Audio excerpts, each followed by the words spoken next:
Bismillahirrahmanirrahim. Assalamualaikum warahmatullahi wabarakatuh.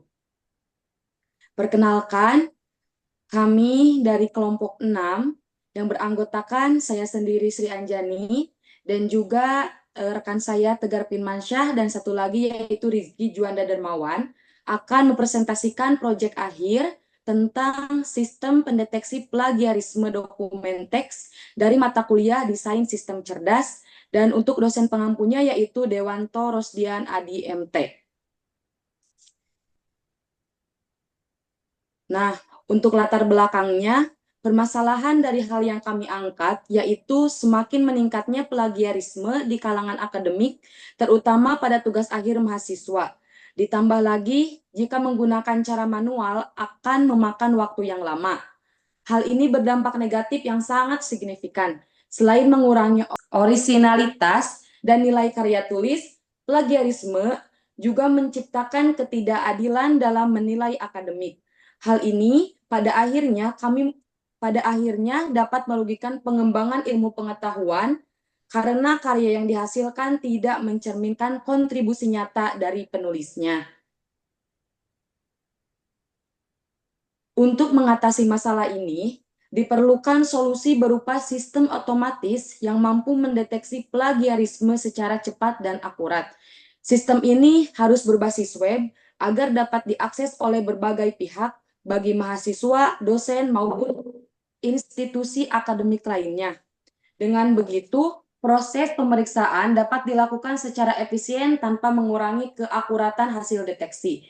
Tujuan dari sistem ini adalah menyediakan alat pendeteksi plagiarisme berbasis kecerdasan buatan yaitu AI dan pemrosesan bahasa alami NLV yang akurat, efisien, dan mudah diakses sehingga dapat membantu menjaga integritas akademik. Nah, dan untuk materi selanjutnya akan dijelaskan oleh rekan saya yaitu Rizky Juanda Darmawan. Kepadanya dipersilahkan.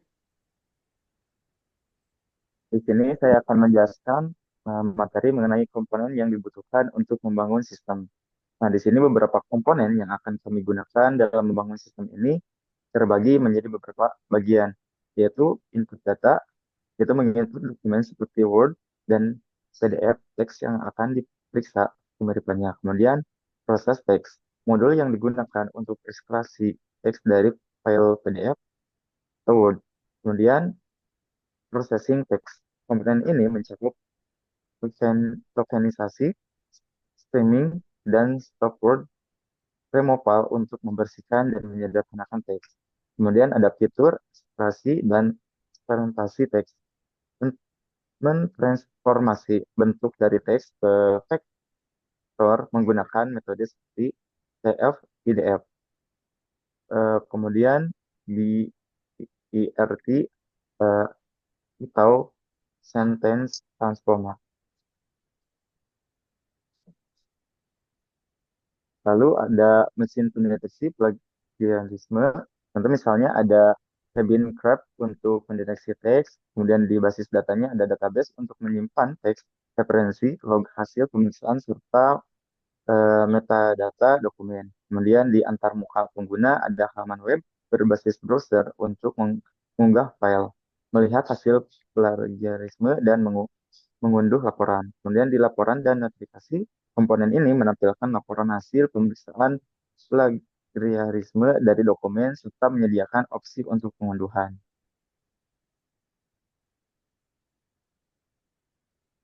Kemudian di teknologi yang digunakan. Nah, di teknologi yang digunakan itu pengolahan teks. Di dalam teknologi ini akan digunakan teknologi yaitu NLTK untuk proses teks, vulkanisasi, stemming, dan penghapuskan Word. Kemudian di representasi teks di dalam teknologi ini digunakan teknologi yakni FIDF untuk membandingkan kemiripan pada stance untuk transformer untuk membandingkan kalimat dengan lebih akurat.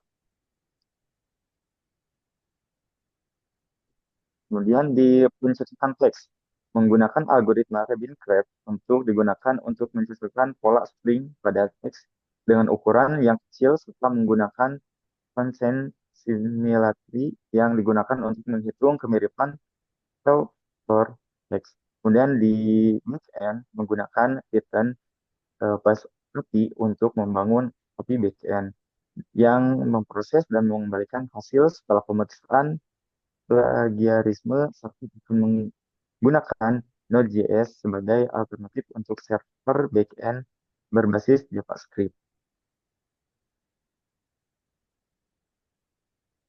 Kemudian di database-nya untuk database kita di sini akan menggunakan MongoDB untuk menyimpan teks, rekomendasi, dan metadata pemeriksaan serta menggunakan MySQL untuk menyimpan data struktur. Kemudian di front end, seperti front end pada umumnya kita akan menggunakan HTML, CSS, dan JS untuk membangun UI berbasis web.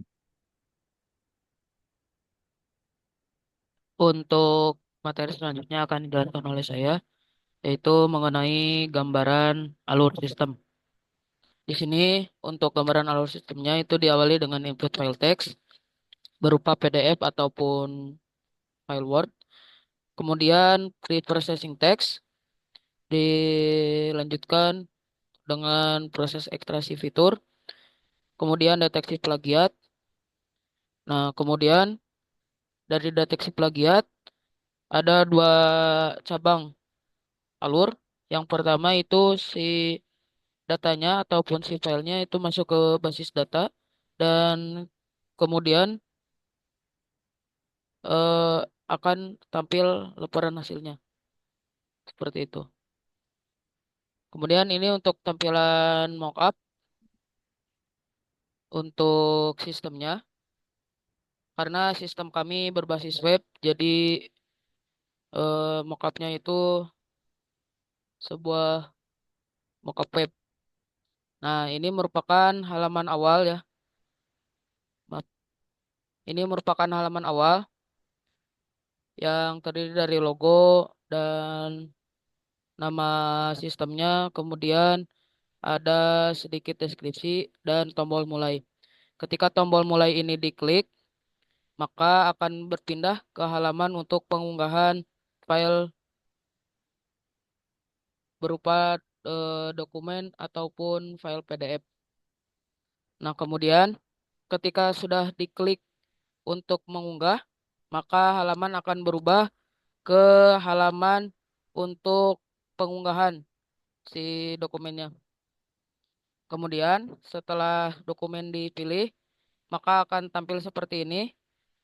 Tampilan misalkan jurnal ABC. Kemudian di sini ada tombol cek sekarang untuk cek plagiarismenya. Dan di tombol ini nantinya ada riwayat dokumen ya. Untuk riwayat dokumennya nanti dijelaskan di akhir. Nah, kemudian setelah diklik cek sekarang, maka akan dilakukan pro, maaf, setelah dicek sekarang, tadi diklik cek sekarang, maka akan dilanjutkan ataupun ditampilkan proses proses pengecekan plagiarisme dan kemudian ketika proses sudah selesai, maka hasil akan keluar. Nah, seperti halnya pada contoh bahwasanya si file proposal project ini untuk tingkat ataupun tingkat kesamaannya di 18% dan tingkat plagiarismenya ini di eh, ambang sedang. Nah, kemudian jika ingin menampilkan ataupun melihat laporannya secara detail, di sini kita di sini kita bisa melihat di atau mengklik tombol lihat laporan. Kemudian akan muncul si file dokumennya yang sudah dideteksi plagiarismenya dan kita bisa lihat untuk teks yang ditebal merah ini merupakan eh, teks-teks atau kalimat-kalimat yang terkena plagiarisme. Nah, di sini juga tadi untuk tingkat kesamaan ataupun tingkat plagiarismenya ditampilkan dan kemudian di sampingnya ada persentase, ada berupa parafrase berapa persen, kutipan salahnya berapa persen, dan eh, kecocokannya berapa persen, seperti itu. Nah, kemudian untuk selanjutnya, untuk halaman akhir ini merupakan halaman tampilan dari eh apa? Dari si tadi riwayat dokumen. Nah, ketika kita mengklik riwayat dokumen, maka akan muncul tampilan seperti ini gitu. Ada beberapa dokumen yang sudah dilakukan plagiarismenya seperti itu. Dan untuk pengunduhan dokumen sendiri di halaman eh, laporannya itu ada tombol unduh laporan. Nah, di sana kita bisa mengunduh laporan dari file eh, yang kita cek plagiarismenya. Seperti itu. Mungkin dari saya cukup sekian. Saya kembalikan kepada Sri Anjani. Oke, dan untuk sekarang, untuk kesimpulannya, yaitu plagiarisme adalah masalah serius di dunia akademik yang membutuhkan solusi otomatis untuk menjaga integritas karya ilmiah. Sistem pendeteksi plagiarisme memanfaatkan teknologi seperti NLP, BERT, dan PAISS untuk mendeteksi kemiripan teks termasuk parafrase. Dengan sistem berbasis web, aksesibilitas bagi mahasiswa, dosen, dan pengelola akademik menjadi lebih mudah. Komponen seperti input data, preprocessing teks, mesin pendeteksi, dan antarmuka pengguna mendukung keandalan dan kemudahan pengguna sistem. Nah, mungkin dicukupkan sekian presentasi dari kami. Mohon maaf atas segala kekurangannya. Wassalamualaikum warahmatullahi wabarakatuh.